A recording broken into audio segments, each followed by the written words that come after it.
Hey guys, welcome to All the Things Real. My name's Melissa and I'm a proud Mesa, Arizona native. I'm going to talk from residential real estate to commercial developments, from entrepreneurship to mental health, from interior design to designing our life. No topic is too real, so let's get real and talk about all the things.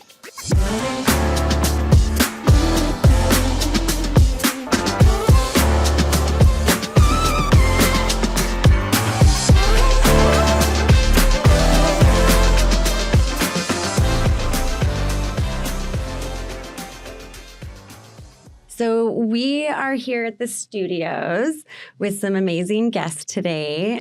I think this is my biggest panel, if you will, for the first time. So I'm glad that this location can handle this many people. We have Kelley today. Go ahead and introduce yourself. Good morning. My name is Kelley Keffer, and I'm an Economic Development Project Manager with the City of Mesa Office of Economic Development. It's a mouthful. It is. And then we have Commissioner Jen Duff. How are you? I'm Jen Duff, and I'm a council member. I live in downtown Mesa and represent the downtown area of Mesa. Okay. And then we have the lovely Jeff McVay. The only person that's ever called me lovely. I am Jeff McVay. Good morning. I am the manager of urban transformation for the city of Mesa. Yay. Okay, so we're going to start with where we are today.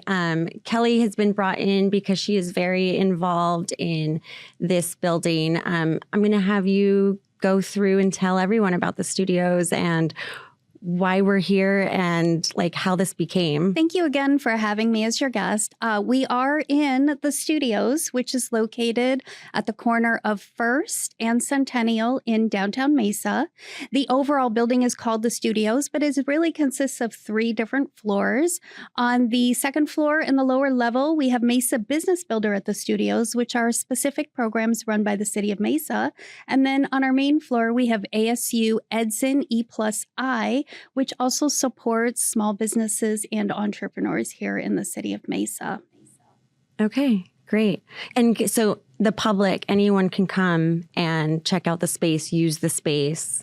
It's free. It is free to use the space. So the idea behind Mesa Business Builder at the studios is that this is a place for small businesses and entrepreneurs to be able to come to have access to resources, tools, and equipment to help grow their business.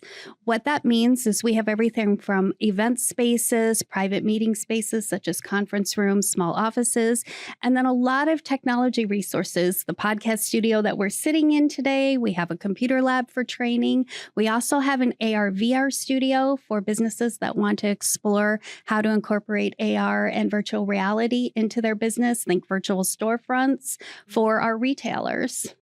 That's amazing. And so how would they just need to stop by? How do they find out the information and who should they contact? Excellent question. Right now, Mesa Business Builder at the studios is open when we have events and or planned programming. That being said, we will be transitioning to regular business hours. But if you're interested in using the spaces, you want to use the podcast studio, the AR/VR studio, the event spaces, the best thing to do is visit mbbthestudios.com. That is the website for this particular space.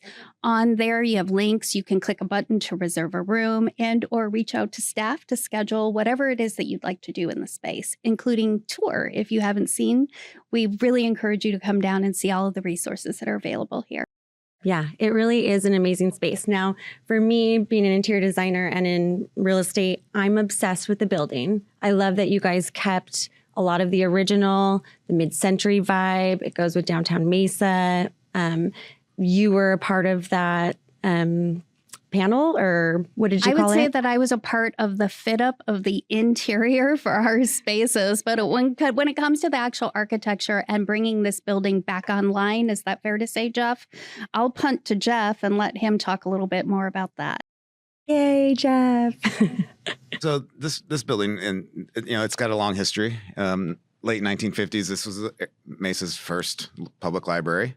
Our current mayor and council members, they remember this as a library, and touring them through. There was some old artifacts that are still here that they remember. And it went through a lot of lives. The last life it had was our Department of Information Technology used it as offices, but they also had our data farm here. Essentially, it was full of servers. And in the last few years, when the city transitioned all of our data storage into the cloud, we no longer had a need for a server farm. So the building became available. And as part of the overall city center project with ASU at City Center and the plaza, the studios was originally that first design and build out was part of the broader ASU project. So in 2018, when we decided the council voted to move forward with the ASU project, that included an obligation to do at least one floor of the studios building, which is that first floor where ASU E&I is. And I laugh because none of us are taking on the challenge of actually saying what E&I actually is. It's entrepreneurship plus innovation. It's the J. Orden Edson Institute for Entrepreneurship and Innovation at ASU. You want to talk about a mouthful. So that was our, we were obligated as a city to provide that space, but that wasn't just because ASU demanded it. It's because this is part of a much broader goal of creating an arts and innovation district in downtown. ASU is the anchor institution. We talk about there's 3 legs to the stool of an innovation district. You need to have an anchor institution, and that was ASU. The second leg of a innovation district is you have to have a place where corporate partnerships can happen and where you actually try and create the entrepreneurship and the innovation that comes from having the academic institution next door. The business builder and ASU in this building is that second leg of the stool. We're going to talk a lot about the third leg, which is just the place of downtown and being in a cool place. Yeah, I love that so much, all wrapped in one. And it's a huge building too. There's so much to do here. And I just wanted to add in that on the main floor, in which ASU administrates and hosts and does a number of things, that is open to the public Monday through Friday, 9 to 6, something like that. And that's just open hours for anybody to come in and use the space, whether I know after this I'll be doing a Zoom call and I'm going to find a corner and use it just to hang out. It's a collaboration space. And that was a place for community to come together to explore, exchange ideas, but it's also just open if you just need to have a little bit of time to work and need to get away. Yeah. So when just a personal story, when I moved down here, I just walked over being nosy. And that's when I think I met you, Jen. You guys were you were doing a historic tour that day. And ever since then, I like to try to treat it almost like it's a coffee shop, which there is a full kitchen. You can bring your lunch, you have access to everything, which is nice. And I got a tour. I will pop in and use their computer sometimes when I'm doing like real estate deals. I can jump in real quick. I like that there's outdoor area. They have the little pods for Zooms. They've really have helped me when I rebranded with my interior design. I am not good on the admin operation side, if you will. So it was so great where I was like, oh, wait, you guys know everything about small business? Okay, help me. Help me get my LLC again. Remind me how to do this. It was so great to literally, even ASU students, they're like, hey, yeah, let me help you. So I would just, if anyone is interested, and it's great too, because I've had a couple friends that told me they came and got the tour and they stop by all the time now, just to have their coffee, go on the laptop. It's quieter in certain areas than a coffee shop. You don't have to spend money in a coffee shop. So I really like it as a small business owner, entrepreneur, and that my office is wherever my computer is or my phone. So yeah, it's great. Yeah, that intersection of community coming together is where a lot of innovation happens, and the things that you never expect. I got to meet you. We got to talk about what's going on in Mesa. So having those spaces where community intersects, exchanges ideas, sometimes collaborates together, that's where the magic happens, and is the root of our innovation district. Yep, it's the best. Okay, so Jen, I'm going to have you give us a little history of you personally, where you come from, and how did you end up in this position in downtown Mesa? Well, I'm native to Mesa. I was born here. And my first career was in fashion. And then it was in fishing. I competed professionally. And then I created fishing. Yeah. You said fishing. Yeah, tournaments. Yes, I said fishing. There's pictures. I've seen them. And I competed professionally and various places around the world. And from that, I created a business of advising about fishing products. But one of the things that led me to being part of Mesa, I was a resident, and yeah, I would vote, but I wouldn't say I contributed to organizations, a volunteer here and there, but I don't really feel like it was connected to my city. In fact, I was trying to figure out a place, maybe move to Austin or some other cool place, because I just liked the vibe when I went there. The Mesa Arts Center opened here in 2005, and I started coming to downtown for the Arts Center, and I realized, it brought back great memories of being a kid and being downtown, where everything was, it was the community hub, and there's so many things going on, but it was now depressed and desolate, and the Arts Center was a shining beacon, but it's just like there was some charm there. And I realized what I was missing is I wanted to be in an environment of a downtown, in a walkable environment. And so I started sharing this with some friends. Now, I lived in Northeast Mesa for the longest time, for the most of my adult life. And they're just like, what? No, you won't like it down there. You're too much of a princess. You're not going to like it down there. No one goes to downtown. Why do you want to? I'm like, no, I think there's something there. So they said, well, you better rent. I go, that's a good idea. I'll rent a place. So I rented at the Lofts, which is above. It's right on the Drew Lofts. It was a different Drew Lofts. That's awesome. I'm near there. and overlook the Art Center. Yeah.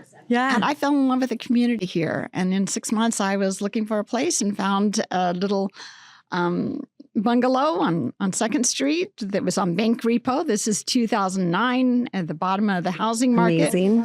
And I bought that little bungalow, and I started creating some Third Friday events at my house around art and music, and having the community contribute in some way in that. And there was a lot of variation of people who would come to that. It was never the same, to build the community. There was no place to really hang out here. Yeah. And I fell in love with my community. I saw the potential of this really being the downtown I didn't realize I was wanting. And so I decided, to root heavily in here, and started and be on various boards and such. In the conversations that we started having at the parties, we talked about, what are we passionate about? That was the rule of the party. Whatever you're passionate about. And I realized there's a small group of us who are very passionate about downtown. And we started a community group. I believe in Mesa's Downtown, which later became Rail, and that led to city councils quite a few years later. But organizing the community to do what we can to have the voice in its development, especially when we saw the light rail come. I love that. I think that's why I connected with you when you just started talking about coming from Northeast Mesa.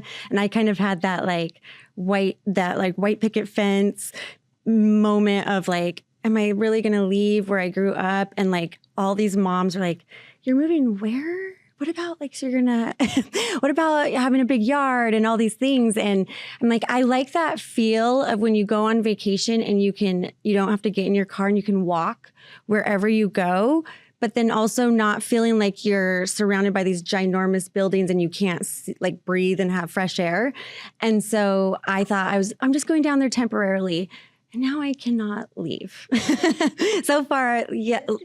Yeah, it's amazing. And everything that keeps opening up, it's amazing. The community, you can feel it instantly, and the vibe down here is becoming contagious for sure. I love it. Yeah.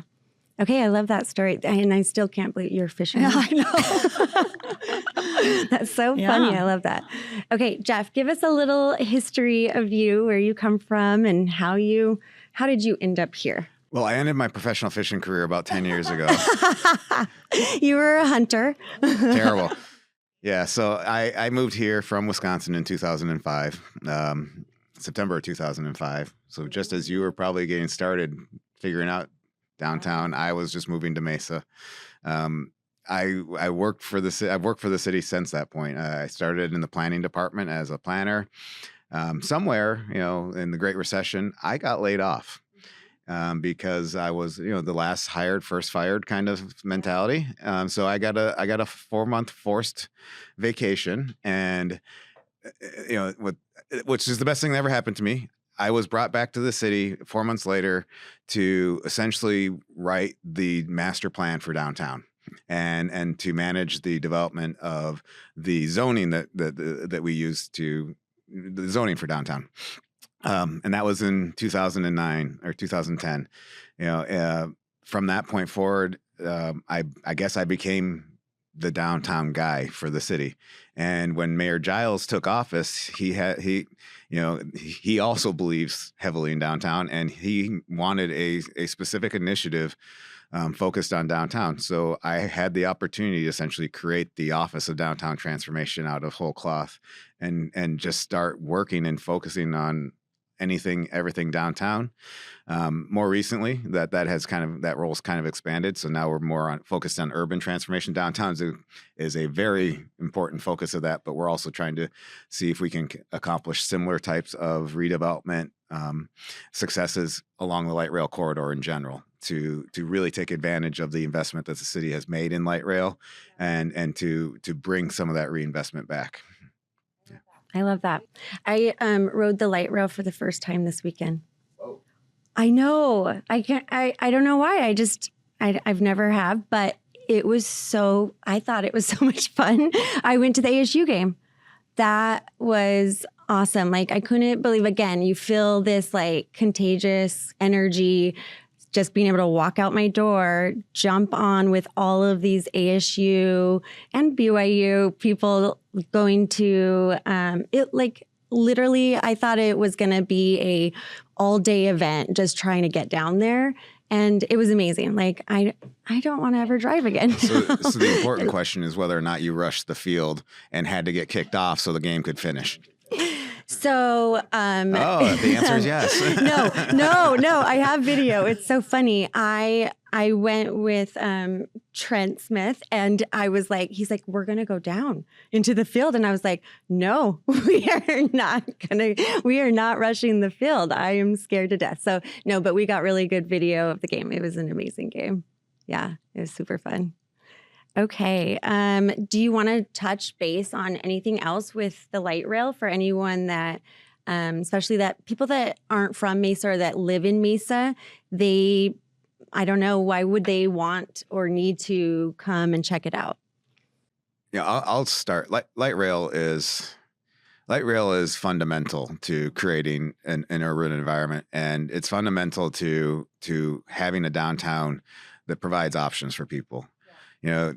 I think there's a lot of people out there that think light rail is a method to try and change people's lives, when really what light rail is a way to provide people with more options on how to live their lives. Yeah. We're not asking you to get rid of your car. We're giving you an opportunity to, if you want to. Yeah. Light rail is one of those components. If you're trying to go back to that arts and innovation district, you have to have things in place in order to make it a place that people want to live. Light rail is one of those things that people want to live around. It also is something that it telegraphs to the development community that the city is invested in a place, like really invested. That light rail can't go away. It's in the ground. So people with developers know that they can invest next to that light rail, and that amenity is not going to go away. It's, between the art center, light rail, ASU, those are the main components of making, really, it makes my job a lot easier to have those things in place. Yeah. I love that. Do you guys see, since we're in downtown Mesa, do you guys see development wise more of the living on actual Main Street? Like, are there going to be more multifamily housing? Are we going to see any more like luxury options, be able to own down here? As real estate realtor, I really, really, really hear the need for people wanting to live on Main Street, but actually own. So I know there's yeah, it takes a while down here to kind of get the process going, but I see a lot of newer developments coming. So I just want to have you touch on the future of that. You can take over at any yeah. time. There's almost a couple thousand units under Completed or under construction. Yeah. In process right now or under construction right now. And so we need that density in downtown to build all the amenities that we want. So we have that grocery store and all the other things that we're demanding to support that. And we need support day in and day out for the businesses, right? We can't just rely on events to support our businesses. So we need that density. As far as having real estate options, yes, we have a lot of multifamily along Main Street. When it is along Main Street, for the most part, we advocate for retail to be on the bottom floor and living up above. Most of those units, you have to own the building if you want to own the retail and own up above. Otherwise, they are for rent. We have the cul-de-sac development, which isn't on Main Street, but within just a couple of blocks on Main Street. And it will have options for purchasing a townhome, a bungalow, and there'll be rentals as well. You want to just, I had another point, but go ahead. I'm thinking about, I lost my point. I think I'm going to add on a different kind of angle to this is that downtown Mesa has, it's changing now, but it has the lowest population density per square mile of any square mile in the city, except for some of those really southeast desert places where it's just scrub desert. City of 510,000 people, the downtown's supposed to have the highest population density. So one of the first and most important parts of what my office does is to attract new residential development, because we need to have that base of population here that is going to support all the new businesses that are coming. We're still at a point where we need to import people we need visitors to come in order for all the businesses to be successful. We had a real challenge getting new multifamily development initially because we hadn't had anything new built in probably 30 or 40 years. So without supply, you can't prove demand. I think we're almost in that same boat right now when it comes to the for sale product. We haven't had, besides, a here or there single family house that was redeveloped on an existing lot, we haven't had anybody build for sale product in downtown in, I don't know. Yeah. So we're kind of at that same place with chicken and egg. So we have to get that first for sale project done to prove that the demand is there. We know it's there. And cul-de-sac is that project. It's going to include, the first phase is going to include about 100-ish for sale townhomes. That's amazing. And the cul-de-sac, just for people that don't know, there's one, the original is in Tempe. You can, right off the light rail. I took that tour. It's amazing. And they have different phases. But are any of those for sale, or will this one in Mesa be the first one that you can purchase? Tempe is rentals only. And they have another project that they're working on in Atlanta. That is their second project, but I believe that is going to be all rentals as well. Mesa is their third and will, I think, be the first one that has a for sale product. And it'll be a combination. Cool, it'll be rentals and for sale. I love that. Yeah. If anyone should go check out the one in Tempe so you can see what's coming to Mesa. But it is amazing with the restaurants there, the retail, the cute little, there's doctors, there's all these different really cool opportunities to, if you are a small business owner, to take space in there. And I love just the whole concept about it. When you're out at the street, it's 140 degrees in the summer. And then you go and walk in the cul-de-sac and you wouldn't know just how everything is laid out with architecture wise. It's very energy efficient. I love that. And you don't feel like you're in the middle of Tempe or And the Mesa. Tempe one is car-free living. And Mesa will be car-light living. We will have cars, but it's not going to be at the higher requirement that we have in the rest of the city. And we hope to provide more options of getting around downtown as we go forward so that, you'd have everything you need in the downtown. You can have a car, but you wouldn't need it in downtown.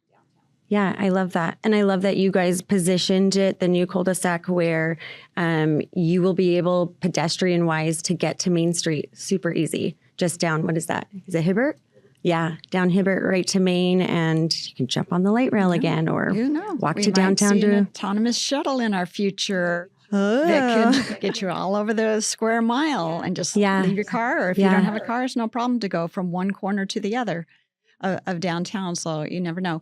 Now, we have a second project as far as living in downtown, Eco Mesa. There will be a second project east. We have the one right across from the Idea Museum, which are more of the luxury end apartments. There will be a second phase behind the Milanos. And so that's more of that upper end of sustainable, eco-friendly. How do you were saying the chicken and the egg. So how do you figure out that nice, like, where you can convince these developers to come in and/or, that grocery store, we really want that Trader Joe's or that it is like, how are we going to get them? Like, at what point does that happen? I know it's easier to ask. Well, I'll leave the grocery store question on this for a second, but at the beginning, it required the city and the city council to choose to use the city's resources, meaning our land, to incentivize development. If we are able to take away some of that level of risk in the first projects by taking away some of the costs that's associated through the land, then you're able to help make the projects more viable, even though we all knew they were all going to be successful. Right. Some banker in New York or Chicago doesn't care what we know. So, Jeff, it takes me back to 2017 when we were talking about this, and it was like the first shovel in the dirt is what will make the change. And we just need the first shovel in the dirt. Yeah. And it happened, and now look. And it happened in a small scale, and that wasn't good enough. So then it took until, the Grove on Main happened where a developer that has a different profit motive decided to invest. And, the story of that project is that once it is completed, it's just under 300 units, but they leased up 300 units in under 6 months with rent increases 3 times during that lease up. This is, the for-profit development arm of the LDS Church, one of the largest real estate holding companies in the country. That was the fastest lease up they've had in their entire portfolio. Demand is proven. And so from that point forward, it became a little easier. And I think now we're at a point where, the snowball's rolling down the hill, and it's just going to continue rolling down and gathering up. Oh, great. I love that so much. That's what I was saying, that like desire for, especially like my age, I don't know why, but all of a sudden, and maybe because of COVID, we want to simplify a little bit more, not having the huge maybe acre or whatever. So having a little bit though, like luxury, like the Grove, it just shows like we will pay for this lifestyle to be able to, save, maybe not like on gas, we can walk around, but having still a really nice luxury townhome or something that we could also own and be a part of the community, live, play, and work down here would be great. And I think the magic of downtown is the diversity, that whether you're an affordable market or upper market, and whether you're a business owner on Main Street or a student or more corporate type things, you have that mix of people doing all kinds of different things and sharing that love for their community. So I love the mix in it, that we're not one thing or another, but we are all things. Yeah, I love that so much too. I feel like too, downtown Mesa, it's big. It's not like downtown Gilbert where it's like feels like a block, right? So I think that's why people, at least natives, for me, it sometimes feels like, gosh, this is taking forever, right?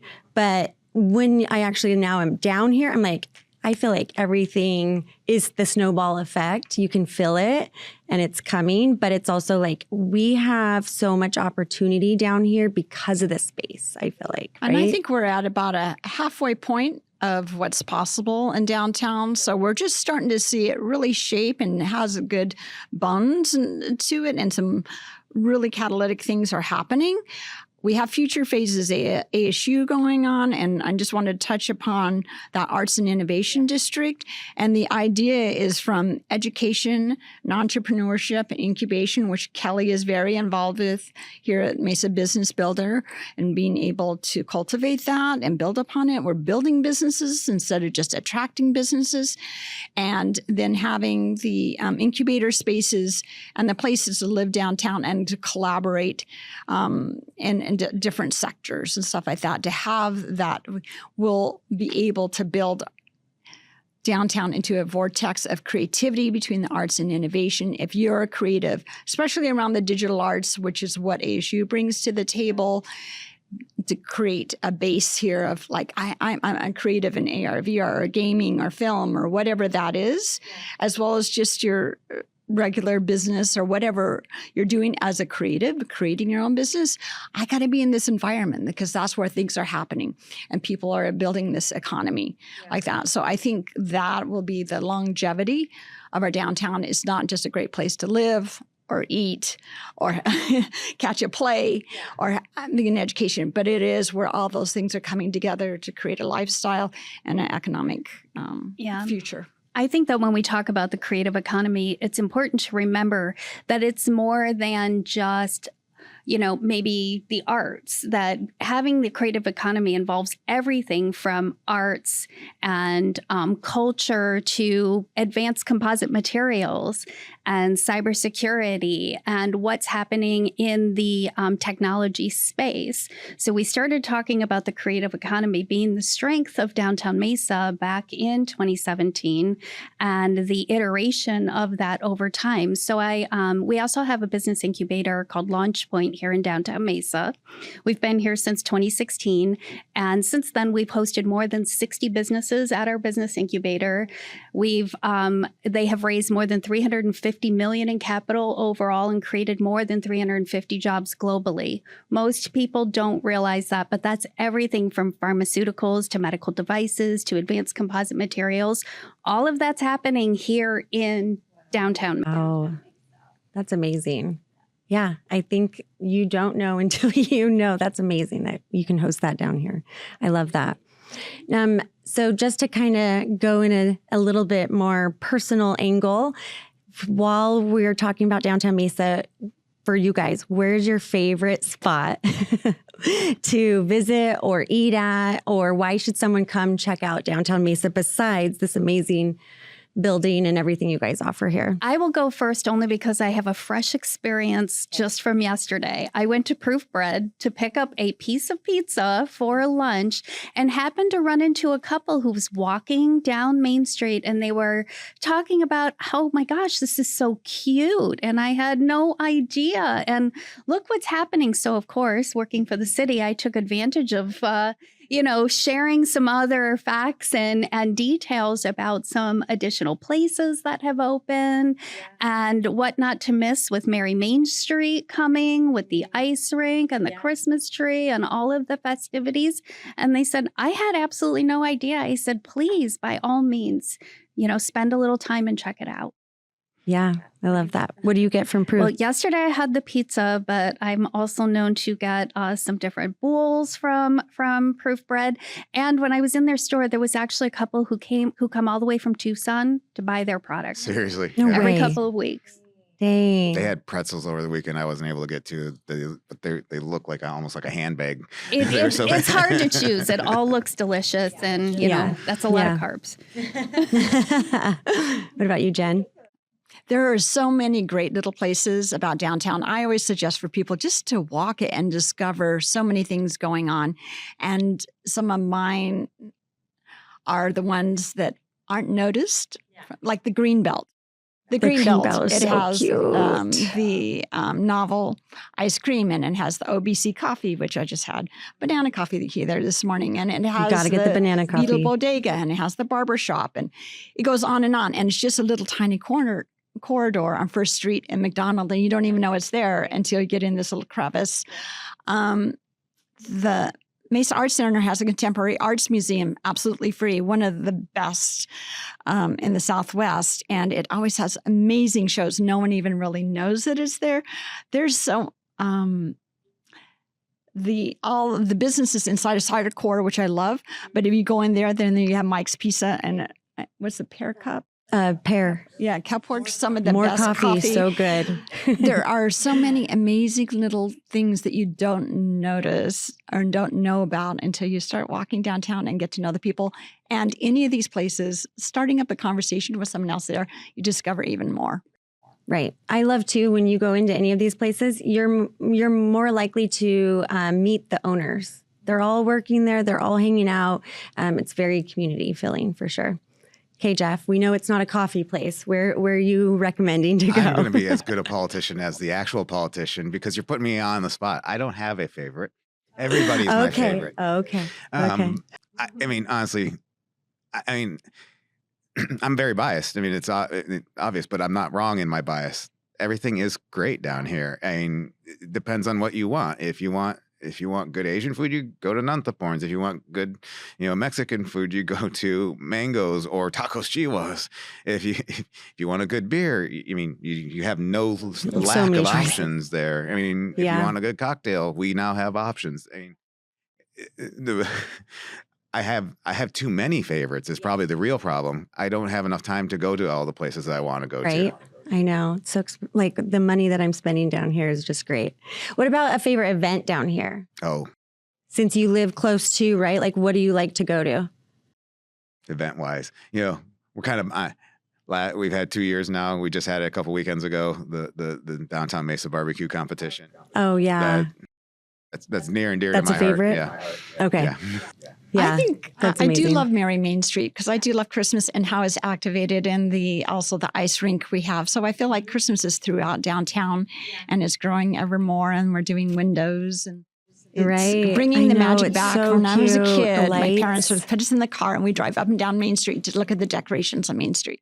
And I feel like I'm a kid again. Reliving that. I love that it's getting more festive. And you can walk down to the LDS temple and they've got the lights going. When does the ice rink open? I saw they're building it out. Day after Thanksgiving. Oh, okay. They are building the tree. After Thanksgiving? Yeah, they are literally building the tree right now. I walked by it on my way here. I'm going to go film it. Volunteer hours tomorrow to help decorate. Oh my gosh, I didn't know. Do you know my mom, she works with the city. She's the one that gives you your candy cane with Santa, and she works the ice rink too. Oh, really? Isn't that so funny? Yeah. She's the one that taught me first, like, have you been to Rendezvous? Have you been here? Like, she just knows all the spots working with the city and special needs. So, yeah, I love it. Okay. Any final things that you guys want the people to know about the studios, downtown Mesa, anything that you're looking forward to, a project coming up? I'll seize the moment to talk just a little bit more about all of the small business and entrepreneurship support that people may not be aware of. So here in Mesa, we do have a program called Mesa Business Builder. It actually includes 9 programs and services, and that's everything from information and communications to education and training. So our program supports for-profit small businesses with free professional advising and consulting services through the Mesa Business Builder Small Business Assistance Program. If you do have a business here in Mesa and you are interested in receiving those services, please visit our website, mesabusinessbuilder.com, to learn more about it. Or you can also reach out to me. Again, my name is Kelley Keffer. It's Kelley with an EY.Keffer at mesaaz.gov. What about you? There's just so many things going on that I'm looking forward to. And mine is really one of my big dreams is, and we're working on this, is getting downtown to be more walkable and bikeable and connected and to have shade along all the routes so that when you come downtown or live downtown, you can just park your car wherever or start out wherever you live and just go. And it is going to be comfortable and activated and beautiful. We have some work yet to do on that. We really haven't focused on making sure that bikes have a safe routes in and out of our downtown and that we have those mobility and the shade that we need. I guess the Serine House is something I'm really looking forward to. Yeah, what's going on? I saw the fence up. and Second Street. Tell us and about the Serine. So the bond was approved by the voters in order to invest in that. I'll let Jeff go over it a little bit better because he can describe it better than I can on what's going on. Well, today the work you see is just repair work. The porch needed to be structurally repaired. So what you're seeing today is just repair work. We're in final design to convert the grounds of the Serine House into. Boy, I don't even know how to appropriately describe it. It's going to be essentially a community education on food production, agriculture, and event space. So we will build an urban farm. And that urban farm will be run by Steadfast Farms, which we all know from Eastmark and local farming fame. They will host at least monthly community events to help the public be able to know how to be, have. I guess the better way to say it is help the public have a more close relationship with their food, know where it's coming from, know how, learn how to grow it themselves if they want to. It'll also include a nice area where we will be able to have pop-up food events, restaurants, other community events, as well as potentially a farm stand where they can sell their produce as well. We are, I'd say, about a year out from starting construction on that project.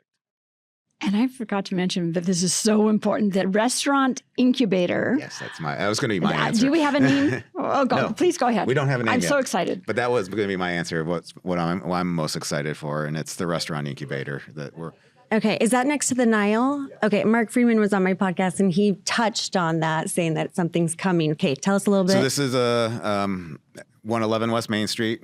For people that know downtown Mesa, the last thing they remember in that building was a Catholic bookstore. The city bought the building a couple years ago, and with the intent of designing and building out a restaurant incubator. And it's just what you think. It's trying to help incubate people that know how to cook food, but don't necessarily know how to run a restaurant. We will be partnering with Local First Arizona, who will actually be doing all the programming and providing all the education and training. We will start construction, I think, in the next, I'm going to say it differently. We will open in spring of 2026 with a very unique concept about the restaurant. So it's not just an incubator where you go and learn how to cook and that's just all you do. It is a public-facing incubator. So it will have essentially a modern food court or modern food hall that all of us can go to, and we can choose to sample between 5 to 7 different restaurateurs that will be practicing their trade in the real time in a retail setting. So they will be getting real world experience in a very low risk environment. And then the whole idea is that 12 to 18 months after they start the program, when they're graduating out, we have created the next, Mesa brand. If we could create the next Postinos, right, that everybody's like, oh, we got to have Postinos. I think we have all those things already. People We've got Rebel. Right? I think we have all those things. You're right. We do have, but people just haven't they haven't experienced it yet. So we just want to continue to build our own local brand. Downtown Mesa is so local, so uniquely local. That's what makes it amazing. That's why you love the community. Right. If we can continue to build the businesses that will be the next ones to go into the new developments, that's our end goal. Yeah, to have the opportunity to start and incubate a restaurant, which is, quite frankly, is the highest failure rate business that there is, and to help them have that opportunity to, start and grow strong before they launch out of that incubator. It's an excellent concept. And it gives us, as far as, an lovers, advantage. Food lovers, Yes. to sample all these different, many are cultural or ethnic, and to sample all these different wonderful foods and keep it mixed up. And the barriers to starting a new restaurant are exceedingly high. They should give us neighbors like a membership to like every Friday to We have a punch card. come try dinner. Yeah, punch card Competition. Yeah. Bringing it all back around, though, I mean, when we start talking about the Arts and Innovation District, the third element of that is place, restaurants, food and beverage, local. That is a big part of place, is what makes it a community, and to wrap it all back around again, we're sitting in the business builder. So these restaurateurs, they should be really good at making their food and running their restaurant. They shouldn't have to have I joke, you shouldn't have to have a degree in City of Mesa in order to run a business in the city of Mesa. This table has master's degrees in City of Mesa. We can help you through that. That's what the business builder is there for. So not only are they learning how to run a restaurant at Local First, they can walk down the street and come to visit Kelley and learn how to run the business in Mesa, how to actually operate in Mesa's environment. The same type of things you were talking about. How do I start an LLC? I need help with operations. I need marketing assistance, social media assistance. We're doing all of that. Yeah. That's amazing. Well, and to wrap it right back around to real estate, I love that all of that is going to support the value of owning down here.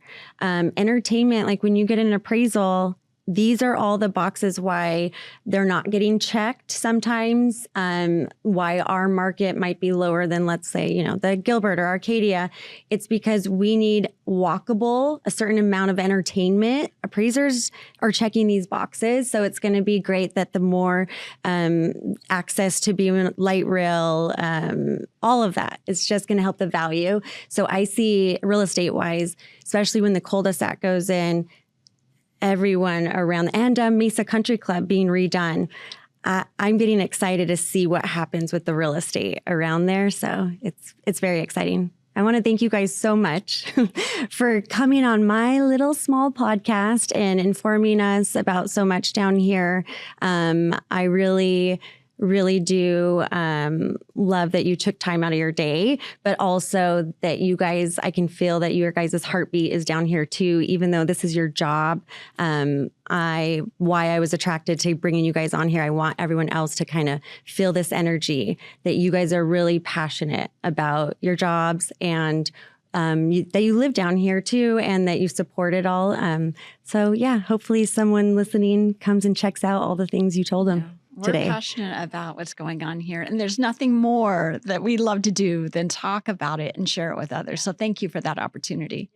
Yeah, anytime. Next time we will meet at 5 p.m. with some wine, maybe in one of the local places. And thanks again, guys. Thank you. Thank you so much.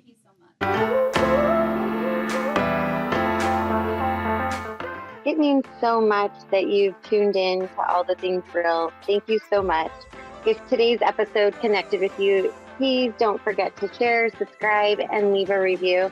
It helps more people find us and keep the conversation going. And remember, it's not just about real estate or design. It's about all the things that keep life moving, changing, and designing that beautiful life. Until next time, I'm Melissa, signing off from the heart of the East Valley. Let's keep exploring all the things.